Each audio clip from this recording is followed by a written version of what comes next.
నమస్కారం. అందరూ బాగుండాలి, అందులో మీరు మీ కుటుంబ సభ్యులు ఉండాలి, నేను నా కుటుంబ సభ్యులు బంధుమిత్రులు ఉండాలి. ప్రపంచవ్యాప్తంగా ఉన్న తెలుగు వారందరూ కూడా సుఖ సంతోషాలతో అష్టైశ్వర్యాలతో వర్ధిల్లాలి. తెలంగాణ ఆంధ్రప్రదేశ్ సుభిక్షంగా ఉండాలి. ప్రస్తుతం ఆంధ్రప్రదేశ్ రాజకీయాల్లో ఒక యుద్ధం ముగిసిపోయింది. వైఎస్ఆర్ కాంగ్రెస్ పార్టీ, తెలుగుదేశం పార్టీ, ఆ యుద్ధం ముగిసిపోయింది. తెలుగుదేశం పార్టీ అధికారంలోకి వచ్చేసింది. ఇప్పుడు వార్ 2 మొదలైంది. వార్ 2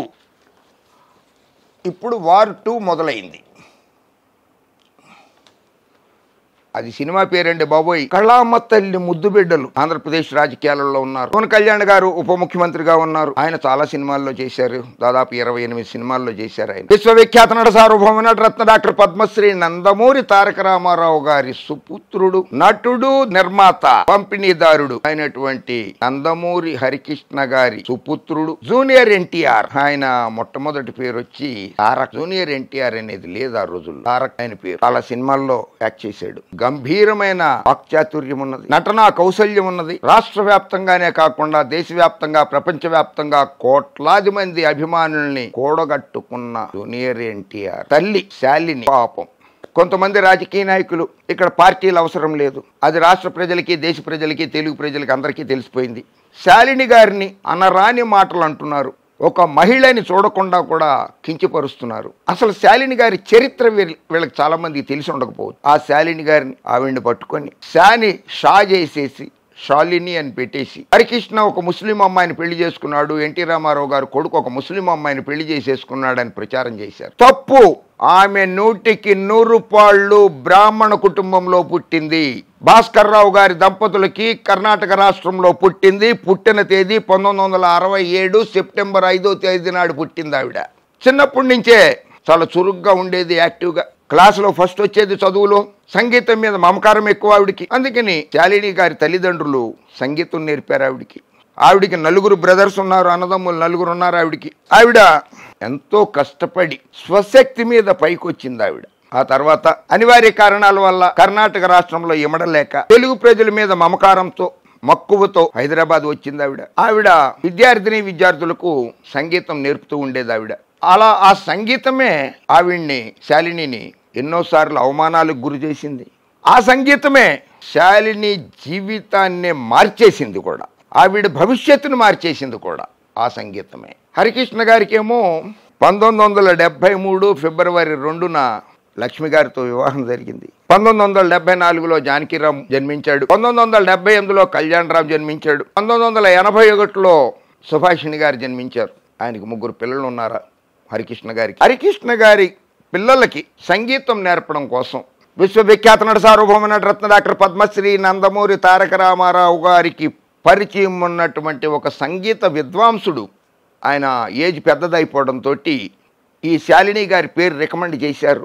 దాంతో పెద్దలు ఎన్టీ రామారావు గారు హరికృష్ణని పిలిచి, ఆవిడెవరో శాలిని అని ఉందిట, ఆవిడ చాలా చక్కగా సంగీతం నేర్పుతుందట, నా మనవాళ్ళు 3కి కూడా మంచి సంగీతం నేర్పించు, వాళ్ళకి అలాగే డ్యాన్స్ కూడా నేర్పించు అని సలహా ఇచ్చారు. తండ్రి మాట, విశ్వవిఖ్యాత నట సార్వభౌమ నటరత్న డాక్టర్ పద్మశ్రీ నందమూరి తారక రామారావు గారి మాట జవదాటని హరికృష్ణ శాలిని గారిని పిలిపించి తన 3 కుమారులకి సంగీతం నేర్పమని చెప్పారు.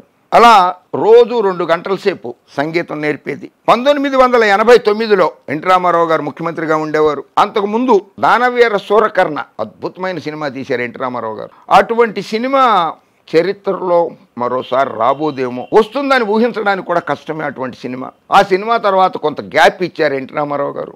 1989లో బ్రహ్మర్షి విశ్వామిత్ర అనే సినిమా తీయాలని ఆయన నిశ్చయించుకున్నారు. జూనియర్ ఎన్టీఆర్ గారిని ఎన్టీ రామారావు గారు ఎప్పుడు దగ్గరికి చేర్చుకోలేదు. అసలు ఎన్టీ రామారావు గారితో అతనికి సంబంధమే లేదనేటువంటి దుష్ప్రచారం కూడా విపరీతంగా చేశారు. తల్లి శాలిని అనే కాకుండా కుమారుడు జూనియర్ ఎన్టీఆర్ను కూడా చేసేసారు. ఆ రకంగా మేజర్ చంద్రకాంత్ సినిమా షూటింగ్ అప్పుడు నిర్మాత మోహన్ బాబుకి పరిచయం చేశారు జూనియర్ ఎన్టీఆర్ని. జూనియర్ ఎన్టీఆర్ 11వ జన్మదినోత్సవం. జూనియర్ ఎన్టీఆర్ 11వ జన్మదినోత్సవం రోజు నాడు తాత నందమూరి తారక రామారావు గారి ఇంటికి వెళ్ళినప్పుడు ఆశీర్వదించి, నా అంతటి నటుడివికా, కళామ తల్లికి ముద్దు బిడ్డ బాబు, నువ్వు కూడా ప్రలోభాలకి లొంగబోక, చెడు అలవాట్లకు బానిస కాబోక అని సలహా ఇచ్చి హరికృష్ణని పిలిచి, బాబు ఈ కుర్రాడి పేరు మారుస్తున్నాను, నీకేమన్నా అభ్యంతరం అని అడిగారు. నాన్నగారు నాకేం అభ్యంతరం లేదు, అందరికీ మన ఇంట్లో వాళ్ళందరికీ మీరే పేర్లు పెడుతున్నారు, మీ ఇష్టం, మీరు ఎలా మారుస్తారో మార్చేయండి అని అంటే, నేను పోయిన తర్వాత కూడా నా వారసుడంటూ ఒకడు ఉండాలి, నాకు వచ్చిన నటన, నేను చేసిన నటనలాగా అటువంటి నటనా కౌశల్యం చూపించగలిగిన వాడు ఈ కుర్రాడే అవుతాడు గనక తారక రామారావు నా పేరును వాడి పేరుకి జోడిస్తున్నాను, తారక రామారావు అని మారుస్తున్నాను, నీకేమన్నా అభ్యంతరమా హరి అని అడిగి, తండ్రి కొడుకులు ఇద్దరు హరికృష్ణ జూనియర్ ఎన్టీఆర్, తాతగారు అయినటువంటి జూనియర్ ఎన్టీఆర్ గారి కాళ్ళ మీద జూనియర్ ఎన్టీఆర్, తండ్రి గారి కాళ్ళ మీద హరికృష్ణ పడి 11వ ఏట నుంచే తారక రామారావుగా పేరు మారింది. అప్పటిదాకా తారక్ అనే పేరు ఉండేది ఆయన జూనియర్ ఎన్టీఆర్. 1989లో ఆయన అన్నగారు ఎన్టీ రామారావు గారు బ్రహ్మర్షి విశ్వామిత్ర సినిమా తీయడం మొదలుపెట్టారు. హరికృష్ణని పిలిచారు, రాముణ్ణి పట్టుకురా, తారక రాముణ్ణి పట్టుకురా అని ఆదేశించారు. ఎందుకు పిలుస్తున్నారు, ఏం చేస్తున్నారు అని జూనియర్ ఎన్టీఆర్ని సీనియర్ ఎన్టీఆర్ గారి దగ్గరికి హరికృష్ణ తీసుకెళ్తే, నువ్వు వేషం వేస్తున్నావు బ్రహ్మర్షి విశ్వామిత్రలో, జూనియర్ నందమూరి తారక రామారావు కూడా వేషం వేస్తున్నాడు బ్రహ్మర్షి విశ్వామిత్రలో, వేషం వేయించు, నేనే కదా దర్శకుడిని నిర్మాతని, ఏం భయం లేదు అని చెప్పి బ్రహ్మర్షి విశ్వామిత్రలో ఒక వేషం ఇచ్చారు. ఆ తర్వాత ఎన్టీ రామారావు గారు చెప్పారు హరికృష్ణకి, ఈ బాబుకి సంగీతంతో పాటే కూచిపూడి భరతనాట్యం కూడా నేర్పించు అని చెప్పారు. తండ్రి మాట దాటనటువంటి హరికృష్ణ గారు జూనియర్ ఎన్టీఆర్కి కూచిపూడి భరతనాట్యం కూడా నేర్పించారు. సహజ కవి నిర్మాత ఎంఎస్ రెడ్డి గారిని పిలిచి, అన్నగారు ఎన్టీ రామారావు గారు నా మనవడితోటి మీరు ఒక సినిమా తీయాలి అని చెప్పి ఆయన్ని ఒప్పించారు. ఆ సినిమా పేరే బాలరామాయణం.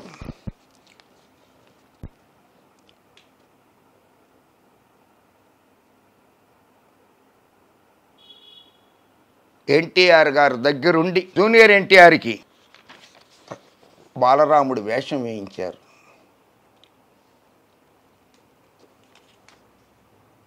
ఆ సినిమా సూపర్ హిట్ అయింది బాలరామాయణం.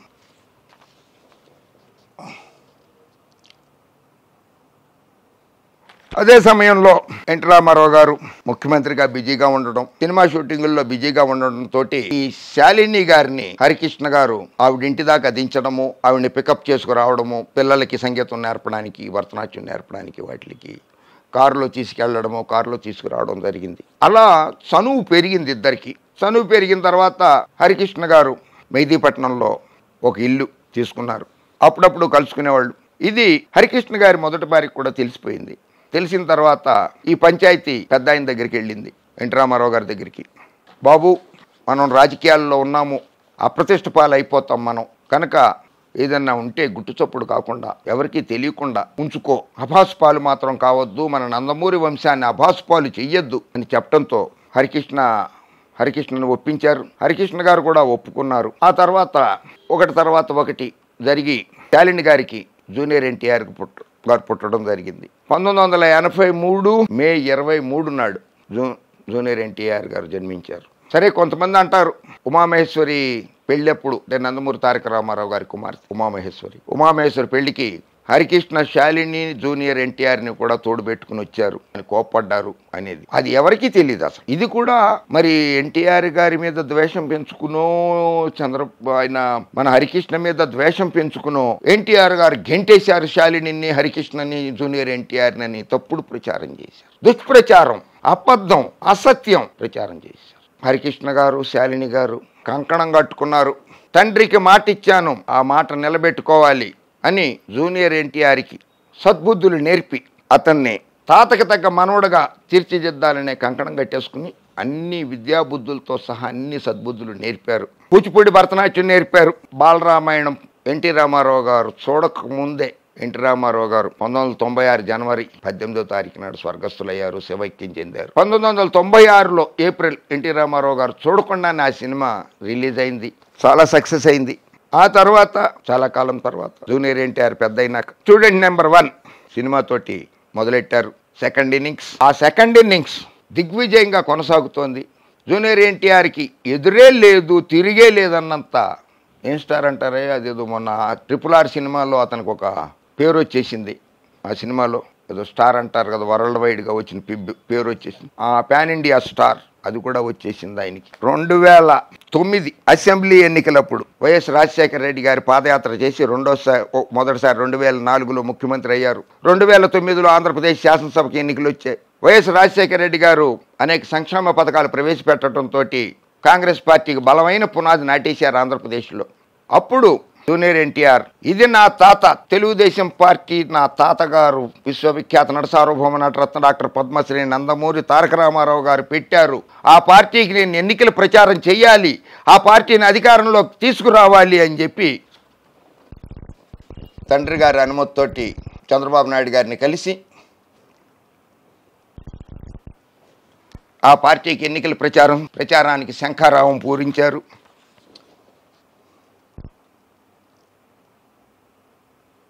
కొంతమంది రాజకీయ నాయకులారా, మిమ్మల్ని శాసనసభ్యుడిగానో, పార్లమెంటు సభ్యుడిగానో, జిల్లా పరిషత్ చైర్మన్ గానో, మున్సిపల్ చైర్మన్ గానో, కార్పొరేషన్ మేయర్ గానో గెలవడానికి మీ పార్టీ కోసం, తెలుగుదేశం పార్టీ కోసం సైకిల్ పట్టుకుని ప్రచారం చేసిన వ్యక్తి జూనియర్ ఎన్టీఆర్. అతని తల్లి శాలినిని కూడా మీరు దూషిస్తున్నారంటే నందమూరి వంశం మీద మీకు ఎంత ప్రేమ ఉన్నదో అర్థమవుతుంది. అతనికి ప్రచారంలో విపరీతమైన జనాదరణ వచ్చింది.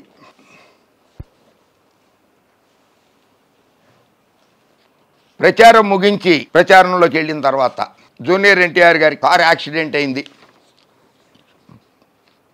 తలకి దెబ్బలు తగిలాయి, కట్లు కట్టించుకున్నారు. ఆ సమయంలో కొంతమంది తెలుగుదేశం నాయకులు జూనియర్ ఎన్టీఆర్ని పరామర్శించలేదు, కానీ జూనియర్ ఎన్టీఆర్ పట్టించుకోలేదు. బాబు, ఆ వీడియో హరికృష్ణ గారి మీద కూడా దుష్ప్రచారం చేస్తే ఆయన కడుపు రగిలిపోయి రక్తం మరిగి తెలుగుదేశం పార్టీకి బై చెప్పేసి అన్న తెలుగుదేశం పార్టీ అని పెట్టారు. ఆయన మీద అభాండాలు వేశారు. కొంచెం ఆ వీడియో ఒకసారి ప్లే చేయండి బాబు. హరికృష్ణ గారి స్పీచ్. ఇంచుమించుగా నా రక్తం మంచుకు పుట్టిన నా కూతురిచ్చి పెళ్లి చేస్తే తండ్రి లాంటి వాడిని, ఇంచుమించుగా లాంటి వాడిని ఏ విధంగా మోసం చేశాడో ఒకసారి మనసున్న వాడితే మనసుతో ఆలోచించమని నేను అడుగుతున్నాను. నా పైన దుష్ప్రచారాలు చేస్తున్నారు కదా, వాటన్నిటికీ ఇవాళ నుంచి తెర తీద్దాం, ఓపెన్ చేద్దాం.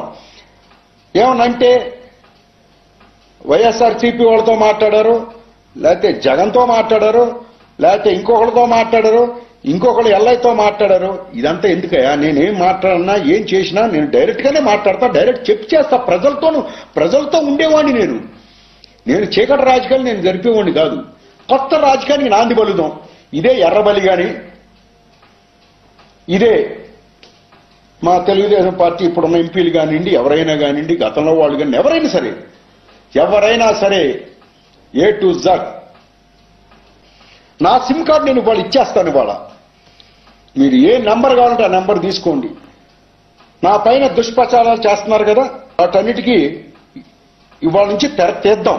విశ్వవిఖ్యాత నట సార్వభౌమ నటరత్న పద్మశ్రీ డాక్టర్ నందమూరి తారక రామారావు గారి ఆశీస్సులు మన మీద ఉన్నంత కాలం, నా మీద ఉన్నంత కాలం నన్నెవ్వరూ ఆపలేరు. ఆ తర్వాత junior NTR Aravinda Sametha super hit movie, ఆ సినిమాలో నటించారు. సూపర్ డూపర్ హిట్ అయింది ఆ సినిమా. జనతా గ్యారేజ్ సినిమాలో నటించారు, అది సూపర్ హిట్ అయింది. అప్పుడు కూడా కొంతమంది రాజకీయ నాయకులు జూనియర్ ఎన్టీఆర్ మీద దుష్ప్రచారం చేశారు. నాన్నకు ప్రేమతో అనే ఒక సినిమా నటించారు జూనియర్ ఎన్టీఆర్, ఆ సినిమా సూపర్ డూపర్ హిట్ అయింది. జైలు అవకుశ అని ఒక సినిమాలో చేశారు, ఆ సినిమా సూపర్ డూపర్ హిట్ అయింది. టెంపర్, బాద్షా, బృందావనం, అదూర్స్, ఆఫ్ కోర్స్ ఆయన ముందు చూపుతోటి ఆలోచించాడేమో. రాజకీయాలలో ఊసరవేళ్ళు ఉంటారు చాలామంది, అందుకని ఒక ఊసరవేళ్ళు అనే సినిమాలో కూడా ఆయన హీరోగా నటించారు. యమదొంగ, ఏమంటివి అది ఎమ్మెల్యేలలో విశ్వవిఖ్యాత నట సార్వభౌమ నటరత్న డాక్టర్ పద్మశ్రీ నందమూరి తారక రామారావు గారు 2 నిమిషాల 25 సెకండ్ల పాటు ఆగకుండా చెప్పిన డైలాగ్ని ఇదే మనవడు జూనియర్ ఎన్టీఆర్ ఎమ్మెల్యేలలో 2 నిమిషాల 28 సెకండ్లు చెప్పి ఆ డైలాగ్ని చరిత్ర తిరగరాశాడు జూనియర్ ఎన్టీఆర్. యమదొంగలో జూనియర్ ఎన్టీఆర్ ఆ డైలాగ్ వాడి చెప్పి అటువంటి వాక్చాతుర్యం కానీ గాంభీర్యం కానీ తెలుగు చలనచిత్ర సీమలో ఎన్టీఆర్, జూనియర్ ఎన్టీఆర్, ఎస్వి రంగారావు గారికి తప్పితే మరెవ్వరికి లేదు లేదు లేదు. రాజకీయాల్లో ఉన్నారు కొందరు, పదవులు అనిపిస్తున్నారు వాళ్ళు కూడా 28 సినిమాలు తీస్తే 20 సినిమాలు డబ్బింగ్ సినిమాలే. కన్నడ సినిమా డబ్బింగు, తమిళ సినిమా డబ్బింగు, మలయాళం సినిమా డబ్బింగ్లు చేశారు కానీ జూనియర్ ఎన్టీఆర్ లాగా చెయ్యలేదు. రాఖీ సూపర్ హిట్ సినిమా, ఆది సూపర్ హిట్ సినిమా, అల్లరి రాముడు సూపర్ హిట్ సినిమా, దమ్మున్న మొగోళ్లాగానే చేశాడు junior NTR. Rabhasa super hit సినిమా, సింహాద్రి ఆంధ్ర సోడానా గోలీ సోడానో పాట ఉంటుంది ఆ సినిమాలో, ఎంత సూపర్ హిట్ సాంగ్ అది. ఆ సినిమా ఎంత బాగా చేశాడు జూనియర్ ఎన్టీఆర్. అటువంటి జూనియర్ ఎన్టీఆర్ని రాజకీయాల్లోకి లాగడమే కాకుండా, మహిళలంటే మీ ఒక్కళ్ళ కుటుంబమే అనుకుంటున్నారేమో, మీ ఒక్కళ్ళ కుటుంబమే కాదు, మహిళలంటే మహిళలే. అది నందమూరి వంశంలో కావచ్చు, నారావారి వంశంలో కావచ్చు, మరి ఎవరి వంశంలో అయినా సరే మహిళ అంటే మహిళే. మహిళల్ని కించపరచకూడదు. మీరు ఎంత కించపరిచినా సరే జూనియర్ ఎన్టీఆర్ గారు ఎంత సౌమ్యంగా జవాబిచ్చాడో ఒక్కసారి వినండి మీరు. బాబా వీడియో ప్లే చేయండి, జూనియర్ ఎన్టీఆర్ వీడియో ప్లే చేయండి. అందరికీ నమస్కారం. మాట మన వ్యక్తిత్వానికి ప్రమాణం. రాజకీయాల్లో విమర్శలు ప్రతి విమర్శలు చాలా సర్వసాధారణం. ఆ విమర్శలు ప్రతి విమర్శలు ప్రజా సమస్యల మీద జరగాలి కానీ వ్యక్తిగత దోషణలు లేదా వ్యక్తిగత విమర్శలు ఉండకూడదు. నిన్న ఒక సంఘటన నా మనసును కలిచివేసింది. ఎప్పుడైతే మనం ప్రజా సమస్యల్ని పక్కన పెట్టి వ్యక్తిగత దోషణలకి దిగుతున్నామో, ముఖ్యంగా అది ఒక అరాచక పరిపాలనకు నాంది పలుకుతుంది. అది తప్పు. స్త్రీ జాతిని గౌరవించడం అనేది, ఆడవాళ్ళని ఆడపడుచుని గౌరవించడం అనేది మన సంస్కృతి. మన నవనాడుల్లో, మన జవజీవాల్లో, మన రక్తంలో ఇమిడిపోయినటువంటి ఒక సంప్రదాయం. మన సంప్రదాయాల్ని రాబోయే తరానికి జాగ్రత్తగా భద్రంగా అప్పచెప్పాలి కానీ మన సంస్కృతిని కలిచివేసి కాల్చేసి రాబోయే తరానికి ఒక బంగారు బాట వేస్తున్నాం అనుకుంటుంటే అది మన తప్పు. అది మనం చేసే చాలా పెద్ద తప్పు. ఈ మాటలు నేను ఇలాంటి ఒక వ్యక్తిగత దోషణకి గురైనటువంటి ఒక కుటుంబానికి చెందిన సభ్యుడిగా మాట్లాడట్లేదు. ఈ మాటలు నేను ఒక కొడుకుగా, ఒక భర్తగా, ఒక తండ్రిగా, ఈ దేశానికి ఒక పౌరుడిగా, సాటి తెలుగువాడిగా మాట్లాడుతున్నాను. రాజకీయ నాయకులందరికీ ఒకటే విన్నపం, దయచేసి ఈ అరాచక సంస్కృతిని ఇక్కడితో ఆపేయండి. ప్రజా సమస్యల మీద పోరాడండి. రాబోయే తరానికి బంగారు బాట వేసేలాగా మన నడవడిక ఉండేలాగా జాగ్రత్త పడండి. ఇది నా విన్నపం మాత్రమే. ఇది ఇక్కడితో ఆగిపోతుందని మనసారా కోరుకుంటూ సెలవు తీసుకుంటున్నాను. Hats off mister junior NTR. నువ్వు నిజంగా సహృదయుడివి. నిన్ను రెచ్చికొట్టినా కూడా, నిన్ను రెచ్చగొడుతున్నా కూడా నువ్వు రెచ్చిపోవడం లేదు, అహంకారం చూపించడం లేదు. అది నీ మంచితనాన్ని తెలుగు ప్రజలకి గుర్తు చేస్తోంది. సరే, మీరే కలవడం కాదు, ఆయన కలిసేసాడు అమిత్ షా గారిని, ఈయన కలిసేసాడు అమిత్ షా గారిని అంటారు. జూనియర్ ఎన్టీఆర్ గారు కూడా అమిత్ షా గారినే కలిశారు. ఆయనతో కూర్చున్న ఒకటే టేబుల్ మీద భోజనం చేశారు. మీ పలుకుబడినే మీరు ఉపయోగిస్తారనుకుంటున్నారేమో. ఆయన అవసరం వచ్చినప్పుడు ఆయన పలుకుబడి ఉపయోగిస్తే కూడా ఆయనే గనక, జూనియర్ ఎన్టీఆరే గనక ప్రత్యక్ష రాజకీయాల్లోకి దిగితే ఆడంగి వేషాలు వేసిన వాళ్ళు, పంచె పైకి లేపుతున్న వాళ్ళు, పంచె లోడదీస్తానన్న వాళ్ళు ఆఫ్రికా ఖండం కూడా దాటి పారిపోవాల్సి వస్తుంది జూనియర్ ఎన్టీఆర్ గనక ప్రత్యక్ష రాజకీయాల్లోకి వస్తే. అర్థమైందా? జూనియర్ ఎన్టీఆర్ జోలికి రావద్దు, అతన్ని రెచ్చగొట్టద్దు. అతనికి ఉజ్వల భవిష్యత్తు ఉన్నది. అతను మీకు అడ్డు రావడంలా. అతను మీ పార్టీ వ్యవహారాల్లో కానీ, ఏ పార్టీ వ్యవహారాల్లో కానీ, కాంగ్రెస్ పార్టీ కావచ్చు, వైఎస్ఆర్సీపీ కావచ్చు, తెలుగుదేశం పార్టీ కావచ్చు, జనసేన పార్టీ కావచ్చు, కమ్యూనిస్ట్ పార్టీ కావచ్చు, ఏ పార్టీ విషయాలలో కూడా అతను తలదూర్చడం లేదు జూనియర్ ఎన్టీఆర్. అనవసరంగా అతన్ని రోడ్డు మీదకి తీసుకురావద్దు. అతనే గనక రోడ్డు మీదకి వస్తే ఎక్కడుంటారు? ఖండాంతరాలు దాటి వెళ్ళిపోవాల్సి వస్తుంది. సో ఎప్పటికైనా సరే తెలుగు చలనచిత్రసీమే కాదు, హాలీవుడ్, బాలీవుడ్, కాలీవుడ్, టాలీవుడ్ ఏమేమి గుడ్డులు ఉన్నాయో అన్ని గుడ్లలో ఏ గుడ్డు అయినా సరే, ఏ నటుడు, తెలుగు నటులు వాళ్ళు చాలా మంది పేర్లు ఉంటాయి. నేను ఎవరిని కించపరచదలుచుకోలేదు. కళామ తల్లి ముద్దు బిడ్డలు అందరూ కూడా ఎవరెవరో ఉన్నారు, చాలా మంది పేర్లు ఉన్నారు. వాళ్ళ పేర్లు చాలా పెద్ద పెద్ద పేర్లు ఉంటాయి వాళ్ళకి. వాళ్ళెవరూ కూడా జూనియర్ ఎన్టీఆర్ చెప్పిన 2 నిమిషాల 28 సెకండ్ల డైలాగ్ని జీవితంలో చెప్పలేరు. అటువంటి డైలాగ్ని ఓకే, జూనియర్ ఎన్టీఆర్ని రాజకీయాలు నేర్పకండి అతనికి. అతను రాజకీయం నేర్చుకుంటే మాత్రం మీరు చాలా కష్టాలు పడాల్సి వస్తుంది, అవస్థలు పడాల్సి వస్తుంది. ఓకే, జై హింద్.